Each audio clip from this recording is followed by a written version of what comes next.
When a customer is on your e-commerce site, how will they know what value they can get when they actually purchase the product? And when they do, how do you create an awesome customer experience so they keep coming back? Hi, I'm Daniel Burstein, Director of Editorial Content at MarketingSherpa. We are here at the MarketingSherpa Media Center at IRCE. And joining me right now is Darrell Denny. He's an Executive Vice President of a division at Expositions, as well as in charge of business development. So Darrell, you put on this show, IRCE. How's the show going so far? What are you learning? What are you hearing? The show's going really well. We had from a participation level of suppliers who are in the expo portion of the hall, that's increased about 10%. Our audience level attendees here for both purchasing as well as consuming information, that's going to be up also. We won't know till the end of the show what those numbers look like. But all in all, it's been a very good show. Okay, so tell us about Expositions. What do you guys do? Sure, Emerald is the largest trade show producer in the US. And in fact, the majority of our portfolio is really centered around markets that are retail driven. So right about 500,000 retailers in a year's time will accept invitations to attend various shows, of which IRCE is one. Okay. And I think you probably face a similar challenge that many internet retailers face, right? So when a customer goes to a website, all there is implied value, right? Oh, the real product is hidden. They don't know what they're going to get. So what are some tips you can give internet retailers to communicate some of that value, for in your case, so they actually want to make the purchase and come to the show? Sure. Well, if you think about sort of the challenge that we face as a business, we're a little bit like a temporary shopping mall. Yeah. That would be set up. And we have the same concerns that an entity that is running a shopping mall would have. We have tenants, and we need to do a certain amount of work to make sure that they get a return on their investment and their time in participating. At the same time, we have shoppers, call them attendees, who also need to be able to understand what they're going to see when they come, make sure that it's worth the time. Going bodily somewhere, that is a cost, both direct finance as well as the time out of the office. So we have to spend a lot of time making sure that they get a good return on that time. That creates an interesting challenge online when you realize that a great deal of what someone gets when they attend a face-to-face event, a lot of it is tangible, a good deal of it is intangible. And we have the responsibility, or the need rather, to communicate on both fronts. So for us, from an experience standpoint, when you go to the site, there are certain things that are rather straightforward. There's a lineup of what content is going to be there. There's an indication of what special events are taking place. Obviously, we articulate the companies that are participating, but we certainly find, and one of the things that technology continues to do to affect events is it gives people the opportunity to be much more prepared in advance. At the same time, people also have alternatives. I mean, in the old days, trade shows worked for people because they were a default. There were not very many concentrated ways for people to find out what was going on in industry, to be able to have in-depth discussions with quite a few potential vendors to help them find solutions. And now there are a lot of ways to connect. So we have to ramp up our efforts even more, both in terms of what we provide and in terms of how well we communicate that from a marketing perspective, and be shrewder about it now than we had been in the past. Yeah, and so you have the website, right? Yes. And you're communicating to internet retailers, so it makes sense. But there's also a print portion, really. That's correct. You partner with internet retailer, use a lot of print, and does that help you stand out from just other events that are only using websites? Does that give a little more credibility to the? You know what I think it does? First of all, I would say that internet retailer and vertical web, the parent there, they have a model from a B2B perspective that is more in-depth than average. They've got a total of 18 editors who full-time are understanding the marketplace and communicating that understanding out. And quite frankly, that's a headier dedication to the editorial concept than you see in most market segments. So having an affiliation with a business that that has such credibility and authenticity with the marketplace makes a big difference. I think the other thing is, from a marketing mix standpoint, we realize that in order to reach people, you need to reach them in a multi-channel approach.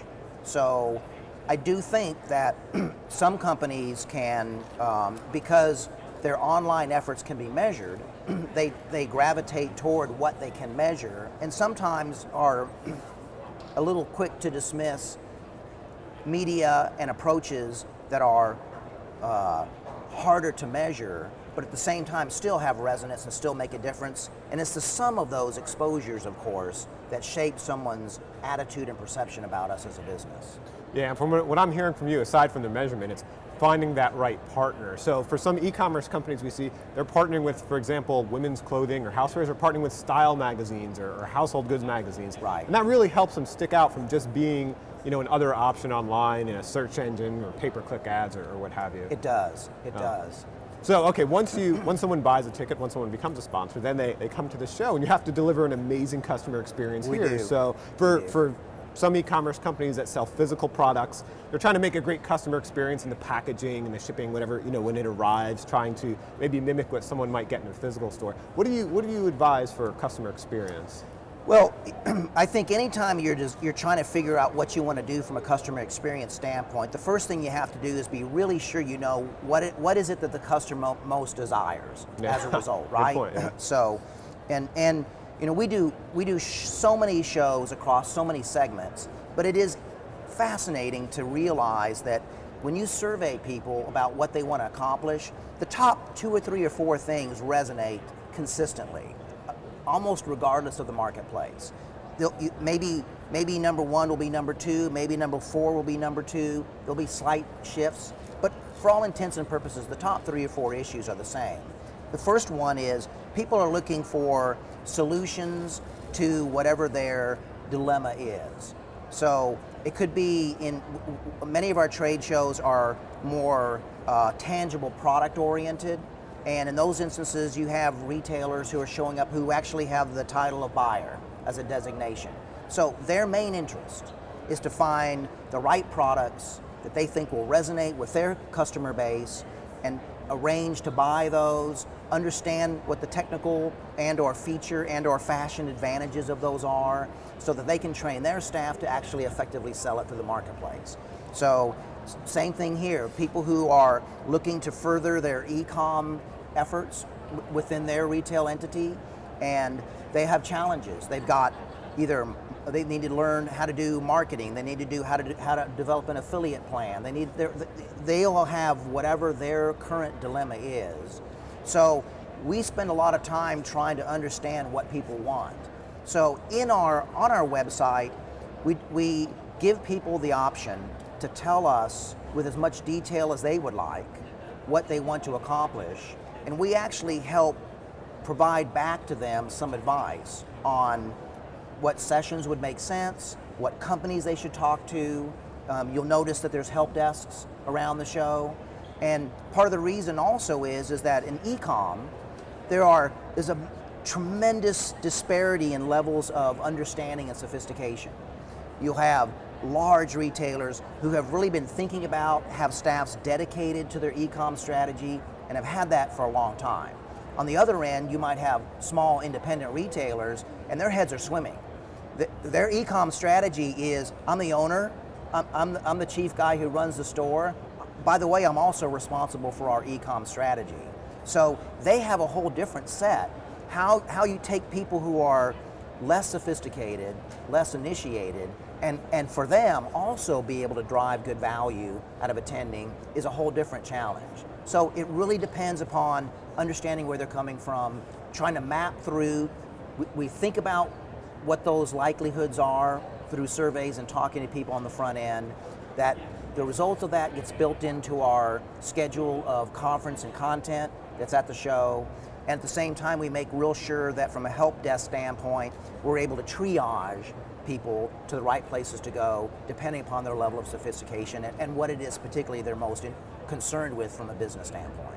Right, yeah, so what I hear for other e-commerce companies is, understand your segments of your audience, understand the top pain points, the top drivers, and maybe on the websites they can personalize, customize offers based on that. Right. Here's one thing I found works for me. Let me know if it works for you. So I know many e-commerce companies, they focus on technological ways to learn about the customer, whether it's surveys, analytics, social media listening. Right. I've found, because we have our own email summit, and we interact a lot with the audience online, but when I go in person, nothing beats that face-to-face conversation and adding a bit of a qualitative element to the data we've found. Have you seen that too? Well, I mean, forever. We've heard the surveys and the comments about how much communication takes place effectively between individuals when body language, just that one issue, is absent. Yeah. And 80% roughly from making sure that the very exact point you want to make is understood.